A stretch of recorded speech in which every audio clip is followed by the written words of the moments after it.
I want to remind you of some of the things we have coming up during the course of the show this morning. And I just, at some point, I'd like to share with you a writing from a man who is going in depth, has been a professor at what you might call a very conservative Christian school. Later in the program, I'd like to share a writing with you from him talking about the direction our culture is going. And he cites several different problems that we have, and that'll be coming up later in this hour. Also, there is a piece in the Washington Times today, and it's in defense of the city of Boise and its decision. Its decision, by the way, to try and ban homeless people from sleeping on the streets, which a court says they can't do, but this writer says constitutionally he believes they can do that. Those things are on the way, but first of all, I'd like to let you know that we have a very special guest during the course of the program, right off the top of the show this morning. His name is Phil Kent. He is an author. He's written several books, especially on topics such as immigration, illegal and as well as refugee resettlement. And because this is such a hot topic right now, in both cases, really, in both instances, he is a man who is in very much demand, and of course has spent a good part of his life either working in media, in newspaper editing, and then later on working in politics, as well as now, as I say, being a man who spends a lot of his time just simply researching and writing books. And first of all, Phil, I'd like to welcome you to our program on Top Story. Bill, thanks so much, and I appreciate all you do to get all this information out that you can't get in the regular media. Oh, very true. Hey, right off the top, I'll point out to people, we have done this now, I think, in 3 different cities where I've worked. Over the course of the years, I think the first time I spoke to you on the radio was 11 years ago. Well, you have a great memory. That's exactly right. And isn't it ironic? Both of us hail originally from Central New York. Yes, which is why we talk funny. Hey, you have, as I pointed out, you've written a number of books on this topic, immigration topic. Apparently, you've come to the attention of Georgia Governor Nathan Deal because he has appointed you to a board to deal with some of these issues. Well, that's exactly right. Governor Deal, who used to be a congressman, appointed me in 2011 to what we have, and it's the only one in the nation. It's the Immigration Enforcement Review Board, and we are charged with dealing with complaints if there are non-citizens that are getting public benefits. And, our Governor Deal estimated 2 or 3 years ago, Bill, and this is a shocker because it's a problem in all 50 states, he estimated that illegal immigration costs Georgia $1.2 billion a year for the taxpayers. I don't know what it would be for Idaho and all the other states, but it would be interesting to find that out. I was just reading today that 10 states and the District of Columbia, I think it was in the Washington Free Beacon, issue driver's licenses to illegal aliens, but that covers an estimated 37% of illegal aliens in this country, many of whom, since they're here illegally, we don't know anything about them. We don't even know if their identification is actually true.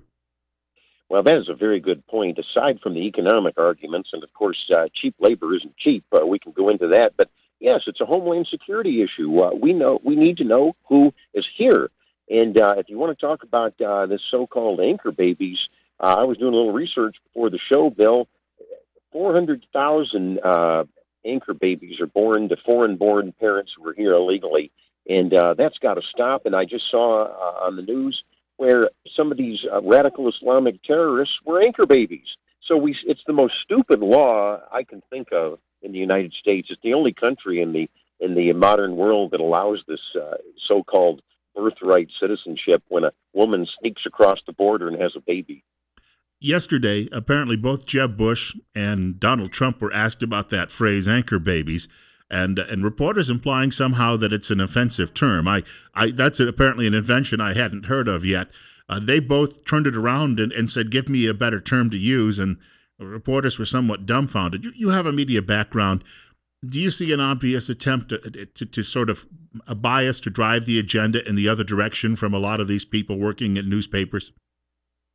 I don't. As you point out, I've been a long-time journalist. I was editor of a daily newspaper, and that's ridiculous. In fact, the term anchor applies very well because the baby born on the soil really anchors the family to come in, and that's what the debate is about right now on how to stop that. The term illegal alien, any lawyer, unless they're totally warped, politically correct, will tell you that alien is a legal term. It's all throughout the federal criminal code. We even had an early law in this country called Alien and Sedition Act. So the use of that term alien goes back a couple of hundred years, if not more. Well, but the whole point of this debate, and let me just say this, Bill, for your listeners, whether you like or dislike Donald Trump, he has done a national service by bringing the issue of illegal immigration to the fore. And now, as you're pointing out, other candidates are thankfully taking some tough positions. We should have built the wall years ago, and I blame both parties. I just don't blame Barack Obama, even though he's illegally releasing criminal aliens into the streets. He's got constitutional overreach. You talk about that a lot with guests. But it's been bipartisan for 25, 30 years, and it's time that we finally regain control of our country's borders. Our guest is Phil Kent, and he has written extensively about this issue of immigration, illegal immigration, as well as a refugee resettlement. It's coming up on 8:13:64 at our studios. Bill Colley with you on Top Story on News Radio 1310 KLIX and newsradio1310.com. I am reminded of a story in one of your earlier books where you talked about a group of, and they may have been Somalis, who were resettled in the Atlanta, Georgia area. And then they were just basically dumped, and they had no experience living in an apartment, and they sat down and they tried to build a cook fire in the middle of the floor and burn down the entire apartment building. We are still, I think, having a great many issues trying to figure out ways to shoehorn these people in when we bring them to this country, and yet we can't seem to get any reasonable, I think, people in government to say, you know what, maybe we need to scale back on this. Well, you're bringing a good point. The out-of-control refugee flood into this country is getting just as bad as the illegal immigration invasion. And the way it works very quickly is that the State Department designates various areas around the country, Idaho, Georgia, Maine, and they dump these refugees in. And it's a disservice both to the citizens of this country and also to the refugees. Now, there's exceptions to every rule, and but let's not dwell on the exceptions. Let's dwell on the fact that we're getting an influx of 60,000 Syrian Muslims, and the problem, like with illegal immigration, is they're not being vetted. They're just let in here because these liberal multiculturalists apparently want to just change us into some sort of multicultural Brazil and don't care about vetting them. So it's a real problem. The State Department, get a load of this, Bill, takes its cue from the United Nations. Now, why don't neighboring countries, and Kenya has done this, why don't neighboring countries take some of these persecuted Muslims in? Why does it always have to be Uncle Sap? There's a story that I came across.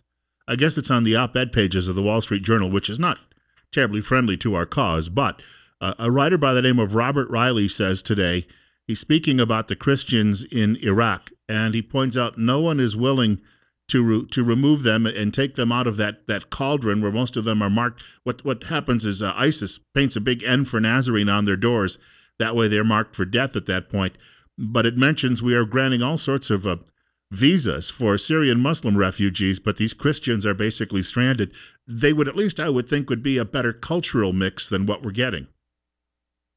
Well, I tell you what, who knows? Because someone could just lie about being a Christian and come in here. My point is they're not being vetted any more than illegal immigrants are just allowed to melt into society. You know, half of the illegal immigrants here, just about half, came in legally, and then they just jump their visas, and we can't track them. So going back to your point earlier, Bill, on Homeland Security, we've got to fix, along with building the wall and with demagnetizing the magnets that bring illegals here, we've got to fix our broken exit entry visa system. Even a lot of Democrats say that, along with Republicans. But there's Egypt that will take in Christian refugees. There's Lebanon that will take in Christian refugees. It's a myth that only Western countries have to do this. It's affecting our culture, and it's affecting our Homeland Security. Two stories in a newspaper called Idaho State Journal, I believe out of Pocatello, that someone shared with me over the last 24 hours. One explains a stabbing suspect would like to get admitted back into his college after stabbing another student. His name is Yazid Saeed Al-Ghamadi, and it does not even identify where he comes from in the story. It doesn't even say if he's from the United States or if he's from the Middle East. And then there was a second story about another college student accused of rape, similar type of name, but again, no country of origin. And it just, we're up against people here who are trying to scrub these details, I suspect, because they don't want the public to have any more fuel for the fire. Well, this is why I'm very disgusted with my journalism profession. It has just gotten so bad in the last 10 years with political correctness and the non-reporting of crimes and who's doing what, whether it's with Muslims or whether it's even with white on black crime or black on white crime. The newspapers are some of the worst offenders. And, omission is just as bad as distortion. For people, by the way, who'd like to know a little bit more about your work, you have a website, been in place a long time now. What's the address on that? That's right, Bill. Thank you. It's philkent.com. And I'm also the CEO of an internet news agency in Georgia. If people are interested, I put up a piece today on birthright citizenship. That's insideradvantage.com. And I know you've had some of my colleagues from the group Pro English on the program. I'm also on the board of that organization. That's proenglish.org. And as you know, that's to make English as the official language of the United States. Now, it doesn't mean we ban other languages, but it's the official language of government. And if we're all supposed to have the assimilation model and folks come here regardless of their ethnicity, the tie that binds us all is English. And we're starting to lose that in this country. I think the liberals say when we practice our faith, we should do it behind closed doors. We will allow people to speak their own native tongue behind closed doors if they so choose. But again, if you're doing business, English, what do they call it, lingua franca? Well, that's right. And if you come to the United States, speak English. Hey, Phil, you've written some books, several books actually. Do you have anything in the hopper that's coming up? I don't. I've done 3 books, as you know. My first one, and I think you know where I'm coming from, that you once talked about, was The Dark Side of Liberalism. Mm-hmm. And you can check out some of excerpts from that on my website, philkent.com. But I'm too busy fighting. I think illegal immigration is just a dagger thrust at the heart of this country. And, we can talk about the national debt and the economy and all these other very pressing problems. But I'll tell you what, if we lose our country and we're just flooded with third world immigration, it's not the America that was once great. Phil, I got to say thank you for your time today. We did this on short notice, and I appreciate that you were able to make the time available. I do look forward, though, to talking to you again sometime soon. This issue is not going away. Well, thank you, Bill. I appreciate you. Hey, take care, sir. Have a great weekend. You too. Phil Kent joining us this morning from his home in Georgia. As I say, one of the oldest friends I probably have that I've never actually met in person. We've tried to get together a couple of times at CPAC, and then I always had something come up that prevented me from doing that. And again, his website, Phil Kent. Well, we'll get into this if we've got a break coming up shortly, but more details on this subject just ahead.